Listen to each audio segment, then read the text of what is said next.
એ મર્યાદાઓની આપણે ચર્ચા કરતા હતા.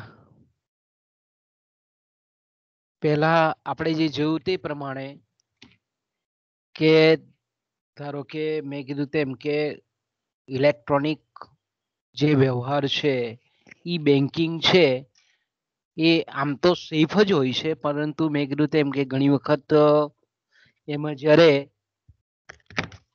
આપેલી માહિતીની સાથે જ્યારે છેડછાડ થતી હોય તો તેવા સંજોગોમાં આપણે એમ કહી શકીએ કે ઘણીવાર ગ્રાહકોની સાથે વિશ્વાસઘાત પણ આપણને થતો જોવા મળે છે. એટલે ખાસ કરીને જે સંસ્થાઓ જે છે, નાણાકીય સંસ્થાઓ છે, બેંકો છે, એ જો પ્રોપર આપણે એમ કહીએ કે સલામતી રાખે અને એની જે કંઈ પણ સુરક્ષા અંગેના જે કંઈ પણ પગલાઓ લે અને ગ્રાહકો પણ જે આપણે એમ કહીએ કે અધિકૃત પ્રક્રિયા દ્વારા જ બેન્કિંગ વ્યવહારો કરી શકે તો આપણે એમ કહી શકીએ કે આવી જે પ્રવૃત્તિ છે અપ્રમાણિકપણે જે ખાતાઓની સાથે જે છેડછાડ છે માહિતીની, તેને કંઈક અંશે આપણે દૂર કરી શકીએ. ટૂંકમાં આપણે એમ કહી શકીએ કે જો પ્રોપર સુરક્ષાના અભાવે આ પદ્ધતિ ઈ બેન્કિંગ છે તેના લાભ હોવા છતાં પણ આપણે એમ કહી શકીએ કે માહિતી કંઈક અંશે આવા જે હેકર્સ છે તેના દ્વારા લીક થવાની શક્યતા રહેલી છે. પણ એનો અટકાવ શક્ય છે, એવું નથી કે એને અટકાવી શકાતી નથી. બીજું આપણે એ પણ જોયું સવારે જે આવા સ્કેમ કરનારા લોકો છે એ અલગ અલગ પ્રલોભનો આપતા હોય છે અને એ પ્રલોભન અન્વયે જ્યારે આપણે એમ કહીએ કે ઈ બેન્કિંગમાં જે કંઈ પણ લોગિન અંગેની આપણી માહિતી હોય અને એ માહિતી એક તો સુરક્ષિત ના હોય, બેંક દ્વારા અપનાવવામાં આવેલ જે કંઈ પણ સોફ્ટવેર હોય એ સોફ્ટવેરની કોઈ ખામી હોય, અથવા તો આપણે એમ કહીએ કે ગ્રાહક જે છે તે લોગિન થયા પછી બેન્કિંગ વ્યવહારને સંપન્ન કર્યા પછી જે લોગ આઉટ થવું જોઈએ એ જો ના થતું હોય તો તેવા સંજોગોમાં પણ આપણે એમ કહી શકીએ કે જે કંઈ પણ ખાતા છે, બેંક ખાતા છે, એમાંથી નાણાં ખોટી રીતે અથવા તો ઇલીગલી જેને આપણે કહીએ ગેરકાયદેસર રીતે એ અન્યના ખાતામાં, આવા હેકર્સના ખાતામાં તબદીલ થવાની શક્યતા સંભવિતતા રહેલી છે. બીજું આપણે જાણીએ છીએ તે પ્રમાણે કે ઓનલાઈન જે બેન્કિંગનો જે વધતો જતો ક્રેઝ છે આપણા ભારતમાં પણ આપણે જોઈએ છીએ કે ઓનલાઈન બેન્કિંગ અને મોબાઈલ બેન્કિંગ જે દિન પ્રતિદિન વધી રહેલું છે, એને લીધે ઘણી એવી જે શાખાઓ છે ગ્રામ્ય લેવલની ને ઘણી બધી શહેરોની અંદરની પણ એ શાખાઓ આપણે એમ કહીએ કે ધીરે ધીરે બેંકો બંધ કરી રહેલી છે. તો આપણે જાણીએ છીએ તે પ્રમાણે કે બેંકની શાખા બંધ થાય પણ જે અમુક ઉંમરની વ્યક્તિ હોય અથવા તો ત્યાંની જે એ એરિયાના અથવા તો ગ્રામ્ય વિસ્તારના જે નાગરિકો છે એ જ્યારે આપણે એમ કહીએ કે આવી મોબાઈલ ટેકનોલોજી કે કોમ્પ્યુટર કે ઇન્ટરનેટથી જો વાકેફ ન હોય તો તેવા સંજોગોમાં આપણે એમ કહીએ કે આ ઈ બેન્કિંગને લીધે આવા જે વ્યક્તિઓ છે ગ્રામ્ય વિસ્તારના ને આપણા ટ્રાઇબલ વિસ્તારના કે ઇન્ટિરિયર જે ગામડાઓમાં એવા લોકોને શાખાઓ બંધ થવાને લીધે ઘણી બધી અગવડો ઊભી થાય. કારણ કે પરંપરાગત રીતે એવી પ્રણાલિકામાં માનતા હોય છે કે ભાઈ આવી સંસ્થાઓ વિશ્વાસ પર ટકેલી હોય છે અને આવી સંસ્થાઓ જ્યારે ભૌતિક સ્વરૂપે ચાલુ હોય તો થાપણદારોને એમાં વધારે વિશ્વાસ હોય છે. ઈ બેન્કિંગ ભલે વિશ્વાસપાત્ર છે, પણ માનસિક રીતે આપણે એમ કહી શકીએ કે શાખાઓ ચાલુ હોય તો એક જાતનો જે આવા નાગરિકો છે તેને અમુક એવા પરંપરાગત વિચારધારાવાળા માણસો હોય કે એ લોકોને એવું થાય કે ભાઈ ભૌતિક શાખાઓ હોય, એકચ્યુઅલ શાખા હોય તો બેન્કિંગ વ્યવહાર વિશ્વાસથી ચાલે. પણ આપણે જાણીએ છીએ તે પ્રમાણે કે સમય બદલાયેલો છે, આધુનિક સમય છે, જમાનો જેને આપણે ફાસ્ટ જમાનો કહીએ છીએ, સ્પીડી લાઈફ કહીએ છીએ. તો તેવા સંજોગોમાં બેંકનો એક હેતુ એ પણ હોય કે ભાઈ એક તો નાણાકીય ખર્ચમાં ઘટાડો થાય એટલે ગ્રાહકોનો જે ખર્ચ છે બેન્કિંગ સેવાને લગતો એમાં ઘટાડો કરી શકાય.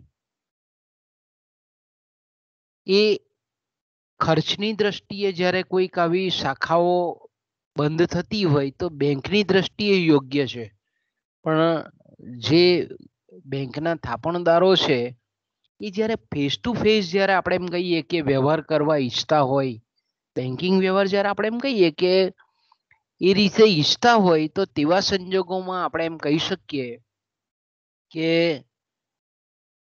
શાખા જ્યારે પણ બંધ થાય ત્યારે આવા જે થાપણદારો છે, આવા જે ખાતેદારો છે એને એક જાતનો ગેરલાભ થાય. ને ઘણી વખત એવું પણ શક્ય બને કે આવા અત્યાધુનિક જેને આપણે ઇલેક્ટ્રોનિક્સ ડિવાઇસ કહીએ છીએ, સાધનો કહીએ છીએ, એવા સાધનો કદાચ ન પણ હોય અને એના માટે એ લોકો એવું રોકાણ પણ ઈચ્છતા નહીં હોય. એટલે એ લોકો જે વાસ્તવિક શાખાઓ છે બેંકોની, તો ત્યાં જઈને એ લોકોની માનસિકતા એવી હોય છે કે ત્યાં જઈને ખાતું ખોલાવવું. તો શાખા બંધ થવાને લીધે આપણે એમ કહીએ કે એક જાતનું આવા લોકો જે છે, આવો વર્ગ છે કે ભાઈ કઈ જગ્યાએ હવે ખાતું ખોલાવવાનું, કઈ જગ્યાએ આપણે કહીએ કે આપણા જે બેંકના જે જટિલ વ્યવહારો છે એને કઈ રીતે સંપન્ન કરવા. જો ભૌતિક શાખાઓ હોય તો સલામતી અને વિશ્વાસ છે એવું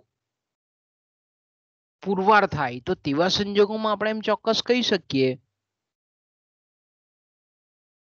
કે આવું પુરવાર થાય એટલે બેંક વ્યવહાર વધારે છે લોકો.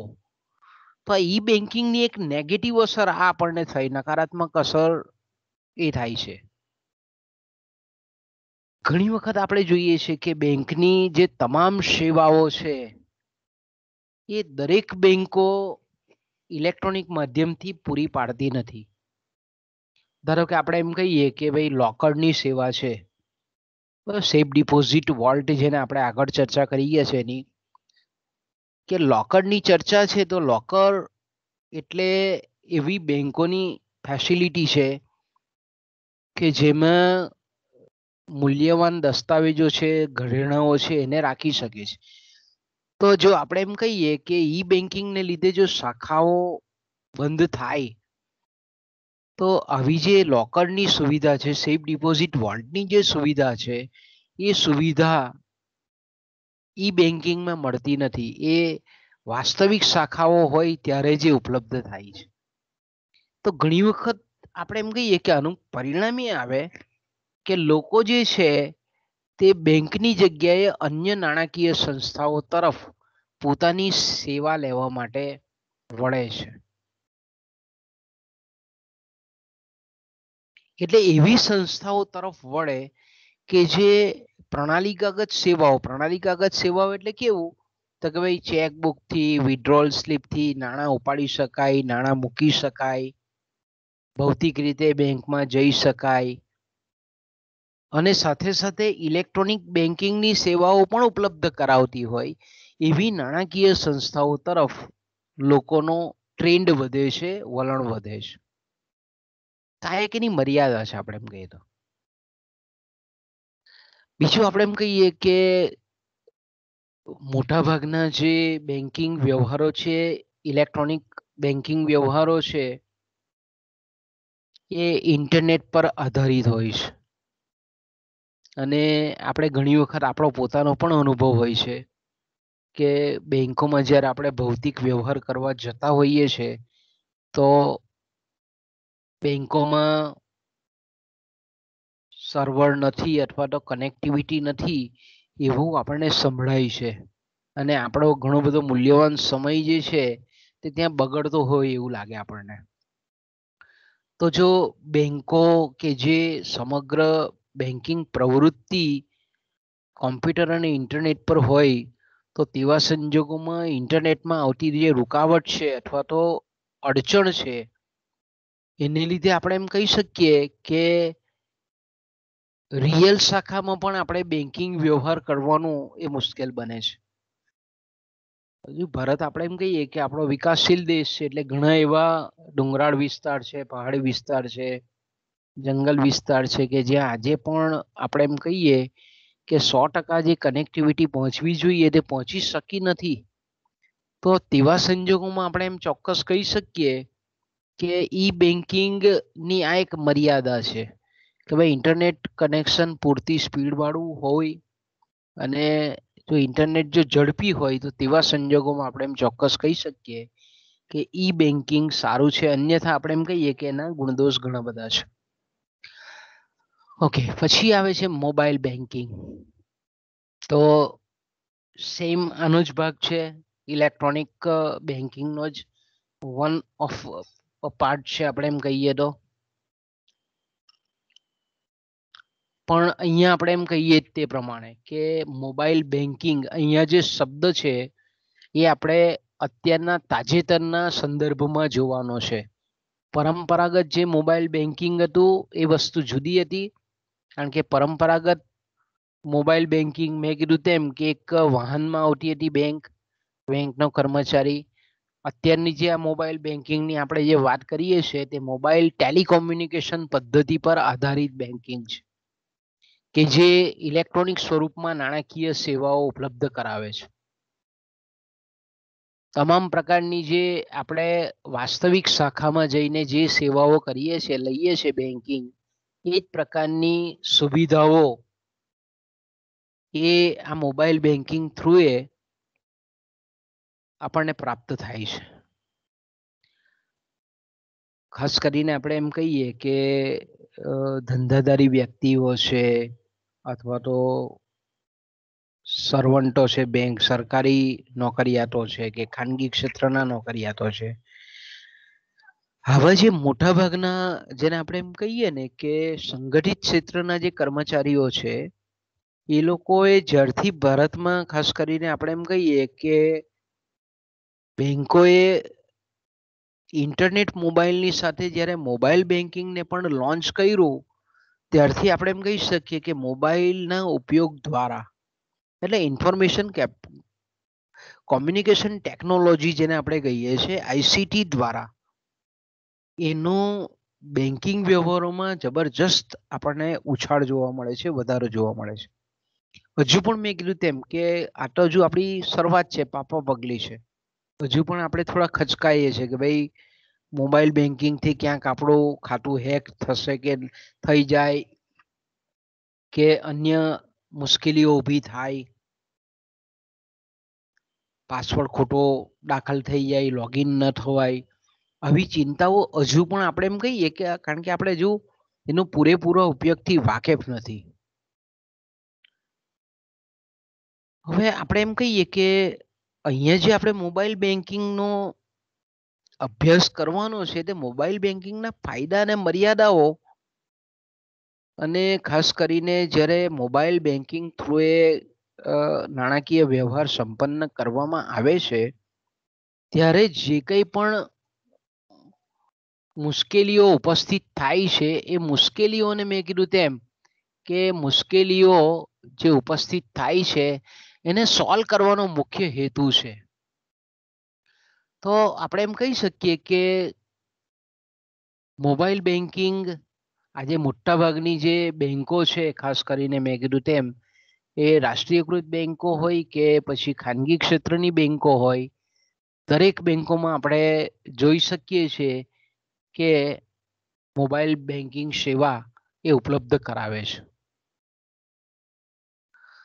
તો બેંકો દ્વારા અપાતી જે આ મોબાઈલ બેન્કિંગની સુવિધા છે, એક એપ્લિકેશન, મોબાઈલ બેન્કિંગ એટલે બીજું કશું નથી હોતું કે બેંક જે છે એ બેંક સોફ્ટવેર કંપની જે છે એની પાસે એક જાતની સોફ્ટવેર એપ્લિકેશન બનાવે અને એ એપ્લિકેશન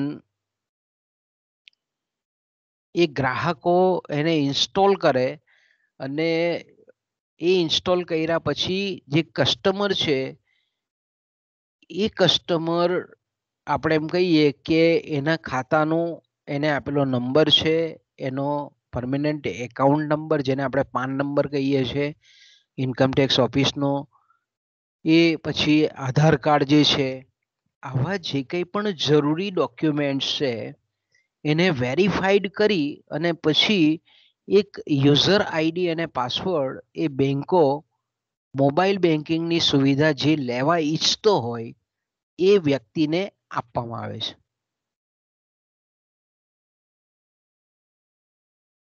તો આનો ઉપયોગ જ્યારે પણ કોઈ પણ વ્યક્તિ કરતો હોય ત્યારે એ બેંકની સાથે સીધા સંપર્કમાં આવતો હોય. તો આ બેંકે જે મોબાઈલ બેન્કિંગ શરૂ કર્યું છે એને લીધે આપણે એમ કહી શકીએ કે બેન્કિંગ ક્ષેત્રમાં જે લેટેસ્ટ જે ટ્રેન્ડ છે સુધારણાઓના, એમાં બેંકો દ્વારા જે અપાતી સેવાઓ છે એની ક્વોલિટી તો 100% સુધરેલી જ છે, ગુણવત્તા. બીજું જે નિર્ણયકરણની પ્રક્રિયા છે એમાં પણ ખાસ કરીને બેંક તરફી અને ગ્રાહકો તરફી ઘણા બધા આપણે એમ કહી શકીએ કે યોગ્ય દિશાના નિર્ણયો લેવાયા છે. ઘણા બધા આપણે એમ કહીએ ને કે અત્યારના સંજોગોમાં બેંકોની જે પરંપરાગત જે પદ્ધતિ હતા એના કરતા ખાનગી બેંકો, સહકારી બેંકો અને જે રાષ્ટ્રીયકૃત બેંકો છે એ લોકોની પરસ્પરની જે હરીફાઈ છે એને લીધે બેંકોની કામગીરીમાં પણ ઘણો બધો સુધારો, માળખાગત ફેરફારો, એ લોકોની જે સેવાકીય ઉત્પાદકતા છે તેમાં પણ પરિવર્તન આપણને દેખાય છે. અને એમાં જો કોઈક મહત્વની ભૂમિકા ભજવેલી હોય તો એ ટેકનોલોજી છે. અને ખાસ કરીને મેં કીધું તેમ કે મોબાઈલ બેન્કિંગ એ ખરેખર અત્યારની જે સુધરેલી જે ટેકનોલોજી છે એના સંદર્ભમાં સર્વશ્રેષ્ઠ આપણે એમ કહીએ કે બેન્કિંગ સેવા પૂરી પાડતી આ પદ્ધતિ છે મોબાઈલ બેન્કિંગ દ્વારા. કારણ કે મોબાઈલ બેન્કિંગ દ્વારા આપણે એમ કહીએ કે વૈશ્વિકરણના જે કંઈ પણ ઉદ્દેશો હતા કે જેને આપણે કહીએ કે દુનિયા નાની થઈ ગઈ છે, વિશ્વ એકદમ નજીક આવી ગયું છે, એકબીજા દેશો, વિશ્વના જે દેશો છે તે આવી માહિતી ટેકનોલોજી સેટેલાઇટ દ્વારા આપણે એમ કહી શકીએ કે એકબીજાની નજીક આવી ગયા છે. એટલે વિશ્વ છે તે માહિતી ટેકનોલોજી, જે ઇન્ફોર્મેશન કોમ્યુનિકેશન ટેકનોલોજી છે એને એકદમ નાની બનાવી દીધેલી છે. એટલે હવે પેલું એવું નથી કે ભાઈ જે મોબાઈલ ક્ષેત્રમાં જે ક્રાંતિ આવેલી છે એને લીધે ટાઈમ અને ડિસ્ટન્સ, પહેલા તો કેવું હતું કે ભાઈ ધારો કે અહીંયાથી અમેરિકા 10,000 કિલોમીટર દૂર છે, તો આપણે કોઈ પણ વ્યવહાર કરવો હોય નાણાકીય કે કોઈ પણ એની ટાઈપનો, તો એના માટે આપણે કહીએ કે ઘણો બધો સમય લાગતો હતો. તો આજે આપણે એમ કહી શકીએ કે માહિતી ટેકનોલોજી અને ટેકનોલોજીમાં જે ઇલેક્ટ્રોનિક્સમાં જે ક્રાંતિ આવી, તો તમે વિધિન અ સેકન્ડ જેટલું ભારતના કોઈ પણ ખૂણામાં મોકલી શકો છો એટલું 10,000 કિલોમીટર દૂર અમેરિકા છે તો ત્યાં પણ તમે પૈસા, સંદેશો, ઈમેલ, દરેક વસ્તુ તમે મોકલી શકો છો. એટલે ટાઈમ અને ડિસ્ટન્સ જે ભૌતિક રીતે પહેલા મહત્વ હતું એવું આ ટેકનોલોજી એ મહત્વને દૂર કરી નાખ્યું. તમે લાઈવ વાત કરી શકો છો, દુનિયાના કોઈ પણ ખૂણામાં રહેલો વ્યક્તિ છે તેની સાથે તમે સંચાર માધ્યમો દ્વારા તમે જોડાઈ શકો છો. તમે ડોક્યુમેન્ટ્સની આપલે કરી શકો છો, બુકની આપલે કરી શકો છો, નાણાંની હેરફેર કરી શકો છો. તો આપણે એમ કહી શકીએ કે આવી જે ટેલિકોમ્યુનિકેશનના ક્ષેત્રે જે કંઈ પણ નવ પ્રવર્તનો થયા અને એને પરિણામે મેં કીધું તેમ કે ભાઈ બેન્કિંગ સેવાઓમાં જબરજસ્ત ક્રાંતિ આવી, નવી નવી પદ્ધતિઓ આવી, નવી નવી નીતિ રીતિઓ આવી.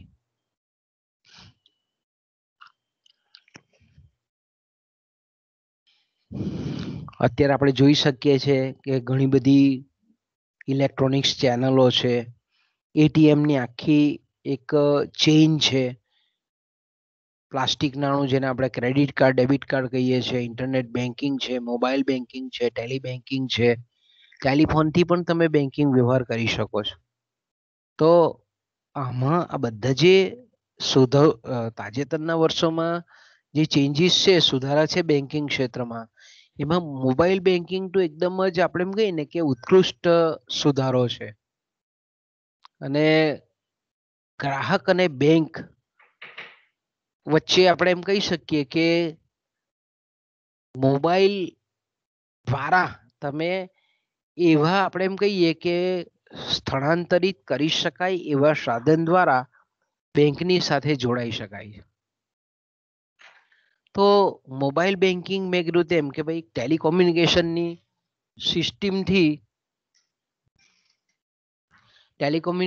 સિસ્ટમથી બેન્કિંગ અને નાણાકીય સેવાઓ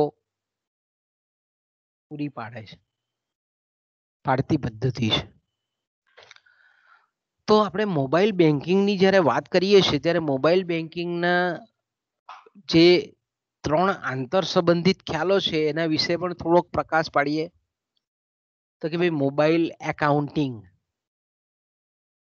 તો સામાન્ય રીતે આપણે એમ કહીએ કે ગ્રાહક અને બેંક બરાબર વચ્ચેના જે કંઈ પણ સંબંધ છે, અલગ અલગ ખાતાઓ દ્વારા જ્યારે ગ્રાહક અને બેંક એકબીજા સાથે જોડાયેલા છે, તો સમગ્ર ગ્રાહકના આપણે એમ કહીએ કે ખાતાઓની વિગત એ મોબાઈલ એકાઉન્ટિંગ દ્વારા એ ગ્રાહકને બેંક પૂરી પાડે છે. ધારો કે મારા કોઈ એક બેંકમાં એક બચત ખાતું છે, એક ચાલુ ખાતું છે, એક બાંધી મુદતનું ખાતું છે, એક ઓવરડ્રાફ્ટ ફેસિલિટી વાળું ખાતું છે, એક લોન ખાતું છે, એક હોમ લોન ખાતું છે, આવા 5-6 ખાતા છે ધારો કે. તો મોબાઈલ બેન્કિંગથી હું એ દરેક ખાતાનું બેલેન્સ, દરેક ખાતાના વ્યવહારો, એનું એકાઉન્ટિંગ, હિસાબ આવક જાવક, કેટલા ક્રેડિટ થયા કેટલા ડેબિટ થયા એની માહિતી પ્રાપ્ત થાય છે. આપણે પહેલા પાસબુક પ્રિન્ટ કરાવવા જતા હતા, હવે તમે મોબાઈલ પર જ તમારી જેટલા પણ છેલ્લા પાછળના વ્યવહારો છે તે તમે વ્યૂ ઇન હિસ્ટ્રી, મોબાઈલ બેન્કિંગમાં તમે વ્યૂ ઇન હિસ્ટ્રી કરો એટલે સીધું તમે તમારા ખાતાના જે કંઈ પણ વ્યવહારો સંપન્ન કરેલા છે એ જોઈ શકાય છે. તો આ મોબાઈલ એકાઉન્ટિંગની ફેસિલિટી બેંકો મોબાઈલ બેન્કિંગ ટેલિકોમ્યુનિકેશન સિસ્ટમથી ગ્રાહકો સુધી પહોંચાડે છે અને સરળ છે. ગમે ત્યારે તમે જોઈ શકો છો એને. ગમે ત્યારે એવું લાગતું હોય કે ભાઈ આ ખાતામાં ક્રેડિટ કરવા જેવા છે, જમા કરવા જેવા છે, તો તમે મોબાઈલ બેન્કિંગથી મોબાઈલ થ્રુ જોઈ શકો છો એકાઉન્ટિંગ, અને એના દ્વારા તરત તમને ખબર પડી જાય કે ભાઈ આ ખાતામાં મારે આટલા પૈસા નાખવાના છે, મારે આ લોનનો હપ્તો ચૂકવવાનો છે. તો તમે તમારી હથેળીમાં જેને આપણે એમ કહીએ ને કે ભાઈ તમારા બેન્કિંગ વ્યવહાર તમારી હથેળીમાં આવી ગયા છે, મોબાઈલમાં આવી ગયા છે, તો તમે એકાઉન્ટ જોઈ શકો છો. આપણે તો સામાન્ય માણસોના બહુ 2 કે 3 એકાઉન્ટ હોય, પણ ધંધાદારી વ્યક્તિઓના આપણે એમ કહીએ કે ઘણા બધા એકાઉન્ટ્સ હોય, તો એ બધાની માહિતી એને મોબાઈલ પરથી, એટલે તમે વિચાર કરો કે કેટલો એ જે ધંધાદારી વ્યક્તિ છે એનો કેટલો સમય બચી જાય, ઘણો બધો સમય બચે, શક્તિ બચે, નાણું બચે, ખર્ચ બચે. એ નાણાકીય વ્યવહારો એકાઉન્ટિંગને ધ્યાનમાં રાખીને સુગમતાથી જોઈ શકે. એ જ રીતે બીજો જે ખ્યાલ છે એ છે મોબાઈલ બ્રોકરેજ. તો મોબાઈલ બ્રોકરેજ એટલે આપણે જાણીએ છીએ તે પ્રમાણે બ્રોકરેજ મતલબમાં એક મધ્યસ્થી, બ્રોકરેજનો મતલબ શું થાય? એક મધ્યસ્થી, કે મૂડી રોકાણ કરનાર જે વર્ગ છે, ખાસ કરીને મૂડી બજારમાં, શેર બજારમાં આપણે એમ કહીએ, તો મોબાઈલ બેન્કિંગ દ્વારા આજે આપણે જોઈ શકીએ છીએ કે આપણે કોઈ પણ કંપનીના કે પેઢીના શેર લેવા હોય તો આપણે મોબાઈલ થ્રુ એ લઈ શકીએ છીએ. આપણા મોબાઈલમાં બેંક થ્રુ એ બેંકમાં આપણું ખાતું હોય, ડીમેટ એકાઉન્ટ હોય, અને ડીમેટ એકાઉન્ટ દ્વારા બેંક દ્વારા તમે કોઈ પણ શેર છે, સિક્યુરિટીઝ છે, બોન્ડ છે, ડિબેન્ચર્સ છે, પછી ઇન્સ્યોરન્સ કંપનીની પોલિસીઓ છે, આ બધું લઈ શકાય છે. જે કંઈ પણ વ્યવહારો કરો એમાં મધ્યસ્થી તરીકે બેંક હોય છે, અને બેંક આ સેવા પૂરી પાડે છે એઝ એ મીડિયેટર તરીકેની, મધ્યસ્થી તરીકેની. તો એના પાછળ નોમિનલ ચાર્જીસ હોય છે, પણ એ સેવા આપણને ઘર બેઠા મળી જાય છે. કે તમે ગમે ત્યારે જ્યારે મૂડી બજારનો ટાઈમ હોય ત્યારે કોઈ પણ સિક્યુરિટી છે, જામીનગીરી છે, તે ખરીદી શકાય છે, વેચી પણ શકાય છે. મોબાઈલથી તમે જ્યારે પણ એવું થાય કે ભાઈ અત્યારે ભાવ સારા છે સિક્યુરિટીઝના, તો એ વેચી શકાય છે. અને વેચીએ તો તેનું જે એમાઉન્ટ છે તે ઓટોમેટિકલી જે તમારું ખાતું, જે બેંક ખાતું છે તેની સાથે જે લિંક હોય તેની સાથે એ ખાતામાં જમા થઈ જાય પૈસા. અને પેમેન્ટ કરવાનું હોય, શેર ખરીદા હોય કે કોઈ પણ જામીનગીરી ખરીદી હોય, તો એનું જે ચૂકવણું કરવાનું છે તે પણ તમે બેંક થ્રુ એ મોબાઈલ બેન્કિંગ દ્વારા એ ચૂકવી શકો છો. આ ઉપરાંત આપણે જાણીએ છીએ તે પ્રમાણે કે મોબાઈલ જે બેન્કિંગ છે એ નાણાકીય માહિતી અંગેની સેવાઓ, બરાબર, તમે ખાલી ટેસ્ટ કેસ પૂરતું કોઈ પણ બેંકનું તમે એપ્લિકેશન ડાઉનલોડ કરીને જોઈ શકો છો. આજે આપણે ભણીએ છીએ તે એકચ્યુઅલી ગૂગલ પ્લે પરથી તમે કોઈ પણ HDFC છે, ICICI છે, બેંક ઓફ બરોડા છે, સ્ટેટ બેંકનું યોનો છે, કોઈ પણ તમે ડાઉનલોડ કરી અને મોબાઈલ બેન્કિંગ કઈ કઈ સેવાઓ આપે છે, તમારે કોઈ પણ ફિક્સ ડિપોઝિટ મૂકવી છે, તમારે મ્યુચ્યુઅલ ફંડ ખરીદવા છે, તમારે વીમાનું પ્રીમિયમ ભરવું છે, તો તરત જ તમે મોબાઈલ પર આંગળીના વેઢે મોબાઈલ બેન્કિંગનો ઉપયોગ કરી અને તમે બધી જ સેવાઓ લઈ શકો છો. તો સામાન્ય રીતે આપણે એમ કહીએ કે મોબાઈલ બેન્કિંગ જે છે એ મોબાઈલ બેન્કિંગના જે વ્યવહારો છે એને આપણે બે વિભાગમાં વહેંચી નાખીએ છીએ. ફર્સ્ટ છે પુશ ટાઈપ અને બીજા છે પુલ ટાઈપ. પહેલા જે છે તેને આપણે કહીએ છીએ પુશ ટાઈપ. એટલે પુશ ટાઈપ બેન્કિંગ વ્યવહાર એ પ્રકારના બેન્કિંગ વ્યવહાર છે કે આપણી જે બેંકમાં ખાતું હોય એ બેંક જે છે તે આપણા એકાઉન્ટ વિશેની માહિતી SMS દ્વારા એ થાપણદારને મોકલે છે, ગ્રાહકને મોકલે છે. પુશ ટાઈપ કે ભાઈ આપણે દાખલા તરીકે એમ કહું કે મારા ખાતામાંથી મેં આપેલો ચેક જો પાસ થઈને અન્યના ખાતામાં નાણાં ગયા હોય તો તરત જ બેંક મને મેસેજ મોકલે કે ભાઈ આ ખાતામાંથી આ નંબરનો ચેક આજે આ તારીખે આટલા રૂપિયાનો પાસ થયો છે. તો આ માહિતી કેવી છે? SMS દ્વારા મોબાઈલ પર મોકલે છે બેંક. તો આ વન ટાઈપ છે, એક જ બાજુનું. પણ પુલ ટાઈપ બેન્કિંગ વ્યવહાર એ બંને ટાઈપના વ્યવહારો છે. જે અન્વયે આપણે બેંકને વિનંતી કરીને મોકલે છે ને બેંક તેનો પ્રત્યુત્તર આપે છે. એટલે એનો મતલબ એવો થાય કે મેં કીધું તેમ કે મોબાઈલ કોઈ પણ બેંકમાં આપણું જે બેંકમાં ખાતું હોય એ બેંકનું તમે મોબાઈલ બેન્કિંગનું એપ્લિકેશન આપણે ડાઉનલોડ કરીએ અને તમે બેંકને ધારો કે આપણે કોઈક વ્યક્તિને ચેક આપ્યો હોય ને આપણે એવું ઈચ્છતા હોઈએ કે ભાઈ આ ચેક પાસ નથી કરવા દેવો, તો તમે એક મેસેજ લખીને મોબાઈલ બેન્કિંગ થ્રુ એ બેંકને મોકલો કે ભાઈ આ નંબરનો ચેક છે તેને પાસ નહીં કરવો, તો એ બેંક પાસ કરે નહીં. એટલે સામેથી રિપ્લાય આવે તો કઈ વાંધો નહીં કે ભાઈ તમે તમારે જ્યારે ઈચ્છો છો ત્યારે પાસ કરાવશો ત્યારે જાણ કરશો, એવું બેંક પણ આપણને સામેથી રિપ્લાય આપે. તો આ બંને પ્રકારના વ્યવહાર છે, તેને આપણે પુલ ટાઈપ બેન્કિંગ વ્યવહાર કહીએ. આપણે જ્યારે દાખલા તરીકે ચેકબુક મંગાવી છે તો આપણા મોબાઈલ બેન્કિંગ પર આપણે ચેકબુક ન્યૂ ચેકબુકનો ઓપ્શન આવે તેના પર આપણે ટીક કરીએ એટલે બેંક આપણને પૂછે કે કેટલા પાનાની જોઈએ, તો આપણે એમ કે કેટલા ચેકની જોઈએ, તો કે 25 ચેક 50 ચેક. આપણે જેવું લખીને મોકલે એટલે બેંક ઓકે કરીને મોકલે. એટલે આપણે એમ કહી શકીએ કે ચેકબુક એટલા પાનાની ચેકબુક આપણા ઘરે એ આવી જાય. તો આ પ્રકારના બંને વ્યવહાર હોય અરસપરસ. બેંક અને જે બેંકનો થાપણદાર છે, ગ્રાહક છે, એ બંને એકબીજાનો પ્રત્યુત્તર આપી શકે છે. તો એને આપણે પુલ ટાઈપ બેન્કિંગ કહીએ છીએ. તો મોબાઈલ બેન્કિંગ છે તે મેં કીધું તેમ કે બહુ સારી પદ્ધતિ છે બેન્કિંગ વ્યવહાર માટેની. એના લાભ જે છે તેમાં પહેલું તો ટાઈમ સેવિંગ, સમયની બચત બહુ થાય છે. મેં કીધું તેમ કે બેંકમાં જવાનો સમય આપણે બગાડવાની જરૂર નથી પડતી. ઘરે બેઠા જે જગ્યાએ બેઠા હોય ત્યાં આપણે આપણા એકાઉન્ટ, આપણું જે બેંક એકાઉન્ટ છે એની તમે જે બેલેન્સ છે, શિલ્લક છે, એની ખરાઈ કરી શકો છો, એને ચેક કરી શકો છો. કોઈને ચૂકવવાના હોય તો નાણાં ચૂકવી શકાય છે, કોઈના ખાતામાં ટ્રાન્સફર કરવાના હોય તો ટ્રાન્સફર કરી શકાય છે. એટલે આપણે એમ કહી શકીએ કે મોબાઈલ બેન્કિંગ એ એનો સૌથી મોટામાં મોટો લાભ છે સમયની બચત કરનાર પદ્ધતિ છે. બીજું જે આપણે એમ કહીએ કે મોબાઈલ બેન્કિંગનો જે લાભ છે તે છે સુગમતા.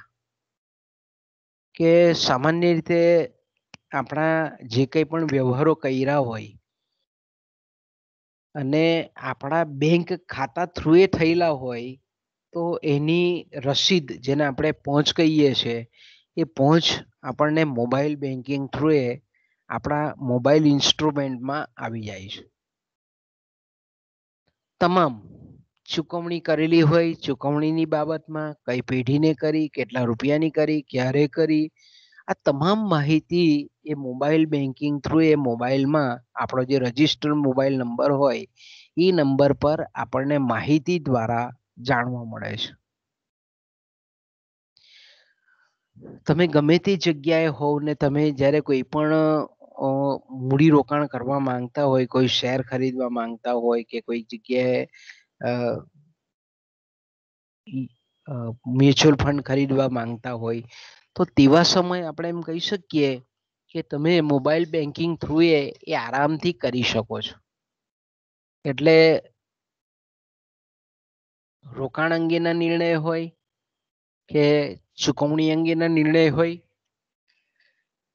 એ તમે સુગમતાથી કરી શકો છો એકદમ.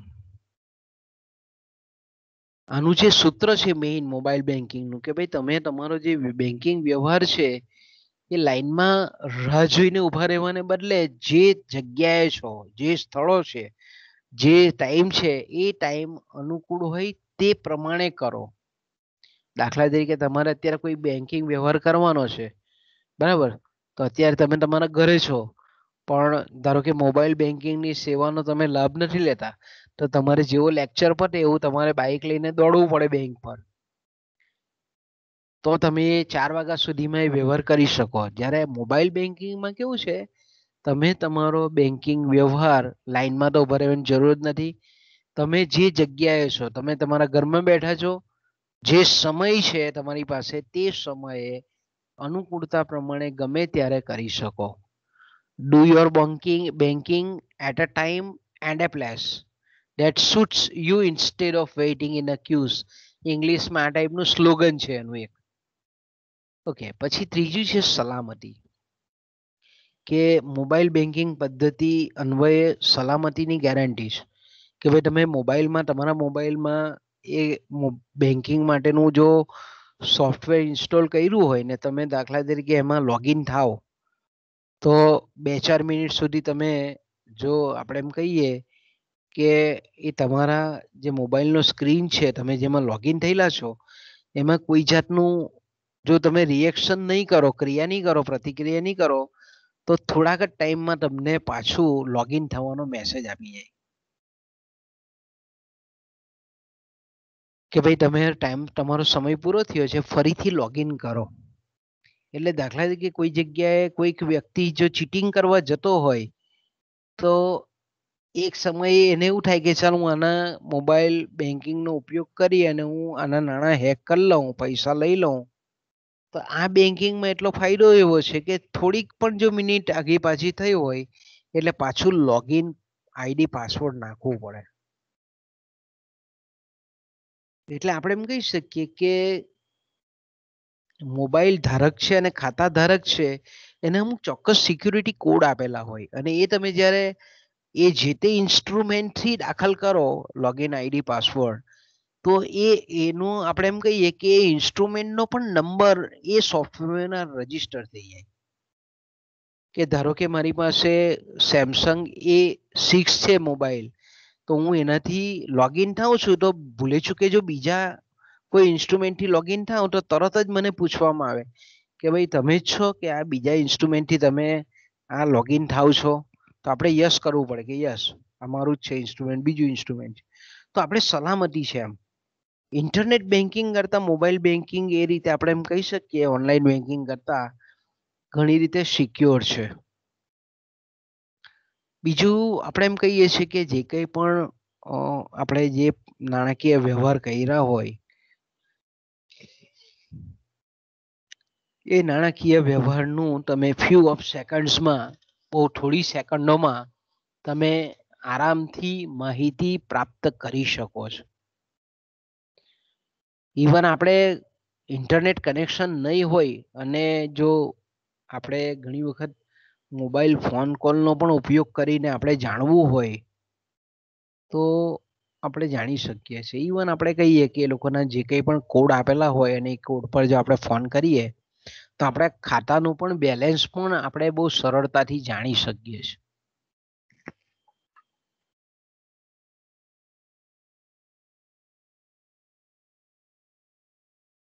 બીજું આપણે એમ કહીએ કે બીજો જે મોબાઈલ બેન્કિંગનો લાભ છે એ છે કાર્યક્ષમતામાં વધારો, ઇન્ક્રીઝડ એફિશિયન્સી. તો મેં કીધું ને કે મોબાઈલ બેન્કિંગ છે તે એનો ઉપયોગ આપણે કરીએ તો એક તો આપણે લાઈનમાં ઊભા રહેવાની જરૂર નથી. એ જ રીતે બેંકોમાં જો મોબાઈલ બેન્કિંગનો લોકો વધારે ઉપયોગ કરે તો બેંકમાં ગળદી નહીં થાય, ભીડ નહીં થાય. બીજું આપણે એમ કહીએ કે મોબાઈલ બેન્કિંગ થ્રુ એ જે વ્યવહારો કરવામાં આવે છે તે મોટેભાગે એ વ્યવહારોની જાણકારી આપણને તરત જ પ્રાપ્ત થાય છે, કાર્યક્ષમ છે, એફિશિયન્ટ છે. જો ઇન્ટરનેટ કનેક્શન જો વ્યવસ્થિત સ્પીડ વાળું હોય ને સારું હોય તો બહુ સરળતાથી તમે બેન્કિંગ વ્યવહાર સંપન્ન કરી શકો છો મોબાઈલ દ્વારા. બીજું કે બાંધી મુદતની થાપણ મૂકવી હોય કે કોઈ પણ સ્કીમમાં રોકાણ કરવું હોય, પીપીએફ ખાતું ખોલાવવું હોય, મૂડી બજારમાંથી સિક્યુરિટી ખોલાવવી હોય તો પહેલા ઘણું બધું પેપર વર્ક થતું હતું કે ભાઈ એની ઘણી બધી જગ્યાએ નોંધ ભરવાની, ફોર્મ ભરવાનું હતું. પણ જ્યારથી મોબાઈલ બેન્કિંગ આવી ગયું અને રજીસ્ટર મોબાઈલ તમે નંબર નાખો અને જરૂરી વિગતો નાખો તો તમારે ઇઝીલી તરત જ ઓછા પેપર વર્કમાં, ઓછા ક્લેરિકલ વર્કમાં એ કામ કરી શકાય છે. બીજું આપણે જાણીએ છીએ તે પ્રમાણે કે ઇન્ટરનેટ બેન્કિંગમાં ખાસ કરીને ઘણા બધા છબરડાઓ થતા જોવા મળે છે, પણ મોબાઈલ બેન્કિંગમાં આપણે જોઈએ તો છેતરપિંડીના કિસ્સામાં ઇન્ટરનેટ બેન્કિંગ કરતાં ઘણો બધો ઘટાડો થયેલો એવું લાગે છે. બીજું આપણે જાણીએ છીએ તે પ્રમાણે કે મોબાઈલ જે બેન્કિંગ છે એમાં જે મોબાઈલ કનેક્ટિવિટી છે એનો ખાસ કરીને ઉપયોગ કરવામાં આવે છે. કારણ કે મોબાઈલ બેન્કિંગ એ મોબાઈલ ટેલિકોમ ઓપરેટરો જે છે એની કનેક્ટિવિટીનો ઉપયોગ કરે છે. એટલે આપણે એમ કહીએ કે વિશિષ્ટ લેવલનું જે વિશિષ્ટ સ્તરનું આપણે ઇન્ટરનેટ કનેક્શન જોઈએ જ એવું જરૂરી પણ નથી. એટલે આ બેન્કિંગ, મોબાઈલ બેન્કિંગનો આ ફાયદો આપણને એક સરસ છે. એમાં ટેલિફોન ઓપરેટરો જે છે તેની કનેક્ટિવિટીનો મોબાઈલ ઉપયોગ કરે છે. ટૂંકમાં આપણે એમ કહીએ કે મોબાઈલ બેન્કિંગ દ્વારા આપણે એમ કહી શકીએ કે આપણે બેલેન્સ જાણી શકીએ છીએ, તાજેતરના સમયમાં કરેલા જે વ્યવહારો છે એનું સૂક્ષ્મતાથી અવલોકન કરી શકીએ છીએ, નાણાકીય ફંડની એક ખાતામાંથી બીજા ખાતામાં સરળતાથી બદલી કરી શકાય છે, જે કંઈ પણ રોજિંદા જીવનના જે કંઈ પણ મહત્વની વસ્તુઓ છે એના બિલોની ચૂકવણી મોબાઈલ બેન્કિંગ દ્વારા થઈ શકે છે. એ જ રીતે આપણે એમ કહીએ કે કોઈ વ્યક્તિએ આપેલો જો ચેક હોય તો એ ચેક પણ તમે સરળતાથી જમા કરાવી શકો છો. જે કંઈ પણ ખાતામાં પડેલી જે રોકડ છે એનું સંચાલન તમે આંગળીના ટેળવે કરી શકો છો કે ભાઈ નિષ્ક્રિય રીતે બચત ખાતામાં અમુક પૈસા પડેલા હોય તો તેને વધારે વ્યાજ આપતા ફિક્સ ડિપોઝિટના ખાતામાં તબદીલ કરવું છે તો તમે મોબાઈલ બેન્કિંગ હોય, બેન્કિંગ જો કરતા હોય તો ઇઝીલી તમે ફ્યુ ઓફ સેકન્ડમાં એ કરી શકો છો. બીજું આપણે એમ કહીએ કે મોબાઈલ બેન્કિંગ સેવા છે તે 24/24 કલાક ચાલતી સેવા છે અને 365 દિવસ ચાલતી સેવા છે. એટલે આપણે એમ કહી શકીએ કે 24/7/65 આ સેવાનો ઉપયોગ કરી શકો છો. એવું નહીં કે ભાઈ દિવાળીનો દિવસ છે કે દશેરાનો દિવસ છે એટલે મોબાઈલ બેન્કિંગ, બેંક બંધ ભલે હોય પણ મોબાઈલ બેન્કિંગ થ્રુ એ તમે નાણાકીય વ્યવહારો કરી શકો છો, તમારું સ્ટેટમેન્ટ જાણી શકો છો. તો ટૂંકમાં આપણે એમ કહીએ કે આ જે મોબાઈલ બેન્કિંગ, જે ટેલિકોમ્યુનિકેશન આધારિત જે વ્યવસ્થા છે તેણે બહુ સરળ બનાવી દીધા છે બેન્કિંગ વ્યવહારોને. ત્યાર પછીનો જે મુદ્દો છે તે છે મોબાઈલ બેન્કિંગના ગેરલાભ અથવા ગેરફાયદાઓ. મેં કીધું ને કે ભાઈ મોબાઈલ બેન્કિંગ જ્યારે પણ કોઈ પણ વ્યક્તિ જ્યારે મોબાઈલ એપ્લિકેશન ડાઉનલોડ કરે છે બેન્કિંગને લગતી, તો ઘણા હેકર જે છે તે એ તમે જે એપ્લિકેશન ડાઉનલોડ કરી કયા ઇન્સ્ટ્રુમેન્ટ થ્રુ એ કરી, કયા નંબરથી કરી એની માહિતી એ મેળવી લે છે કોઈક રીતે એની પોતાના બુદ્ધિ ચાતુર્યના આધારે, અને પછી તમને બનાવટી સંદેશાઓ મોકલે. અને બનાવટી સંદેશાઓ મોકલે અને એને જો આપણે ફોલોઅપ કરીએ, એને અનુસરીએ તો તેવા સંજોગોમાં આપણે એમ કહીએ કે આપણા ખાતામાં રહેલી જે બચતો છે તે અપ્રમાણિક રીતે ઉપડી જવાની શક્યતા રહેલી છે. ઘણી વખત આપણે જોઈએ છે કે ભાઈ મોબાઈલ બેન્કિંગ એ મોબાઈલના સાધન પર આધારિત બેન્કિંગ છે, અને જ્યારે આપણો વ્યક્તિગત મોબાઈલ જો ખોવાઈ જાય કોઈ જગ્યાએ અને કોઈ એવી વ્યક્તિને મળ્યું કે જે આવા મોબાઈલને હેન્ડલ કરવામાં માહેર હોય અને અપ્રમાણિક વૃત્તિ ધરાવતો હોય તો એ મોબાઈલ બેન્કિંગનો પાસવર્ડ અને જે અન્ય માહિતી છે એ બેકઅપ લઈ શકે છે, જાણી શકે છે. એટલે જાણીને શું કરે છે એનું કે મોબાઈલ બેન્કિંગમાં જેટલા નાણાં હોય તેટલા ઉપાડી લે એ વ્યક્તિ.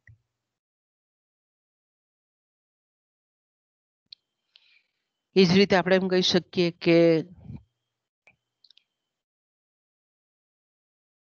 મોબાઈલ બેન્કિંગનું જો રેગ્યુલર યુઝ કરતા હોય ને ઘણા બધા ક્વોન્ટિટીમાં ઉપયોગ કરતા હોય, ઘણા બધા જથ્થાઓમાં ઉપયોગ કરાતો હોય તો ઘણી વખત આપણે એમ કહીએ કે એના ચાર્જિસ પણ વધતા જતા આપણને જોવા મળે છે. અત્યારના જે કંઈ પણ આંકડા જે છે આપણી સમક્ષ આવેલા છે એમાં આપણે જાણીએ છીએ તે પ્રમાણે કે ઇન્ટરનેટ પર જે કોમ્પ્યુટરો જે જોડાયેલા છે એકબીજા સાથે એ લગભગ 1.5 કરોડ જેવા છે, અને લગભગ 45 લાખ લોકો ભારતમાં મોબાઈલ ફોનનો ઉપયોગ કરે છે.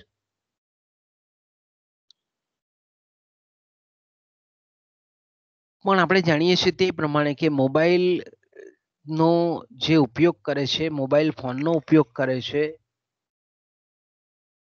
તેમ છતાં પણ મોબાઈલની જે સિક્યુરિટી આપણે એમ કહીએ કે વ્યવહારો અંગેની મોબાઈલ સ્પેસને ટેકો આપતી જે સપોર્ટ કરતી કોઈ બીજી જેને આપણે કહીએ ને કે એક્સ્ટ્રા ઓર્ડિનરી એવી ઓપરેટિંગ સિસ્ટમ હજુ સુધી બની નથી. કારણ કે જે મોબાઈલમાં વાયરસ નાખવા વાળા તોડફોડિયા તત્વો જે છે તે હેકર્સ જે છે તે એ બહુ ઓછા ખર્ચે, મેં કીધું ને કે ઓછા ખર્ચે ને બહુ ઇઝીલી એ ખાતાનું હેકિંગ કરી નાખે છે, સાધનોનું હેકિંગ કરી નાખે છે. તો તેવા સંજોગોમાં આપણે એમ કહી શકીએ કે આ જે પદ્ધતિ છે તે હેકરો દ્વારા ઓછા પ્રયાસે વધારે લાભ આપનારી પદ્ધતિ છે. જે આપણે અપ્રમાણિક વૃત્તિ કરવા વાળા લોકો છે તે આવા જે હેકર્સ છે તે બહુ ઇઝીલી એનો દુરુપયોગ કરી શકે છે. બીજું મોટાભાગના જે મોબાઈલ ઓપરેટર્સો છે, સાધનો છે, મોબાઈલ જે સાધનો છે એને જો ચાલુ રાખવો હોય તો ઇન્ટરનેટ કનેક્શન જોઈએ જ. જો ગામડાના વિસ્તારમાં કે દુર્ગમ વિસ્તારમાં રહેતા હોય તો સ્વાભાવિક છે કે ઇન્ટરનેટ કનેક્શનમાં ચોક્કસ તકલીફ પડે છે, પ્રશ્નો ઊભા થાય છે. તો તેવા સંજોગોમાં આપણે જે હેતુસર મોબાઈલ બેન્કિંગ આપણે ડાઉનલોડ કર્યું હોય એ હેતુ પરિપૂર્ણ થતો નથી. ઘણી વખત આપણે જાણીએ છીએ કે ભાઈ મોબાઈલ જે ઇન્સ્ટ્રુમેન્ટ છે એમાં બેટરી ઘણી વખત સાથ નથી આપતી, બેટરી ઉતરી જયા કરતી હોય, ડાઉન હોય, તો ત્યારે પણ આપણે એમ કહી શકીએ કે બેન્કિંગ વેપાર કરવામાં એક જાતની અડચણ ઊભી થાય. ઘણા મોબાઈલ મેં કીધું તેમ કે હજુ સુધી કોઈ વાયરસ વિરોધી સોફ્ટવેર, હવે અહીંયા શબ્દ છે વાયરસ, બરાબર, વાયરસ શબ્દ આપણે એટલા માટે જાણવો જોઈએ. વાયરસ તો અત્યારે આપણે જે કોરોના વાયરસ છે એ બાયોલોજીકલ છે, જીવ વિજ્ઞાનનો આપણે એમ કહીએ કે એક સજીવ છે, એટલે એક જીવ કહીએ આપણે એને. જે રીતે બેક્ટેરિયા છે, જે રીતે પ્રાણીઓ છે, જે રીતે માણસ છે, તે રીતે આપણે એમ કહીએ કે વાયરસ પણ એક બાયોલોજીકલ દ્રષ્ટિકોણથી આપણે એમ કહી શકીએ કે એક સૃષ્ટિ છે, જીવ સૃષ્ટિ છે.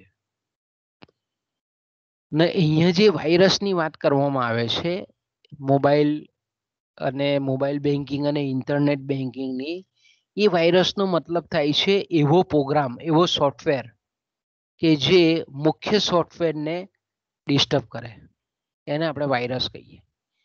મોબાઈલમાં વાયરસ એટલે એ આજે બાયોલોજીકલી રીતે વાયરસ છે એવો નહીં, પણ એવો બીજા બાજુએ બનાવેલો પ્રોગ્રામ છે કે તમારા મૂળ પ્રોગ્રામને બગાડી નાખે. મૂળ પ્રોગ્રામ જે રીતે ચાલવો જોઈએ એ રીતે ચાલવા નહીં દે, તો એને આપણે વાયરસ કહીએ છીએ. પેલો વાયરસ બી જાણીએ છીએ કે બોડીમાં જાય એટલે આપણી બોડીની જે દેહધાર્મિક ક્રિયાઓ છે એમાં તકલીફ ઊભી કરે. તો અહીંયા બી એવું જ છે, આ વાયરસનું કામ બી એવું છે કે જે મોબાઈલ હોય તો મોબાઈલની જે કંઈ પણ કાર્ય પદ્ધતિ છે તેમાં વિક્ષેપ ઊભો કરે. જો કોમ્પ્યુટરમાં હોય તો કોમ્પ્યુટરની જે કંઈ પણ આપણે એમ કહીએ કે પદ્ધતિથી જે ચાલવું જોઈએ તે ચાલે નહીં અને તકલીફો ઊભી થાય. તો આવા જે એન્ટીવાયરસ સોફ્ટવેર જેને આપણે કહીએ છીએ, આવા જે વાયરસ વિરોધી સોફ્ટવેર છે કે એનાથી મોબાઈલને બચાવે, મોબાઈલ બેન્કિંગને સુઘડતાથી ચાલવા દે, ઇન્ટરનેટ બેન્કિંગને વ્યવસ્થિત ચાલવા દે, એવા વાયરસ વિરોધી જેને આપણે કહીએ કે એકદમ લેટેસ્ટમાં લેટેસ્ટ સોફ્ટવેરો ઓછા અવેલેબલ છે, અથવા અવેલેબલ છે તો અમુક એની મર્યાદાઓ છે.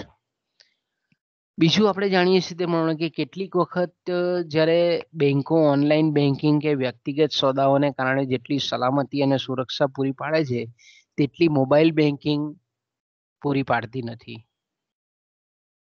કારણ કે મોબાઈલ બેન્કિંગમાં જે જોખમ રહેલું છે એને આપણે પૂરેપૂરું જાણી શકતા નથી.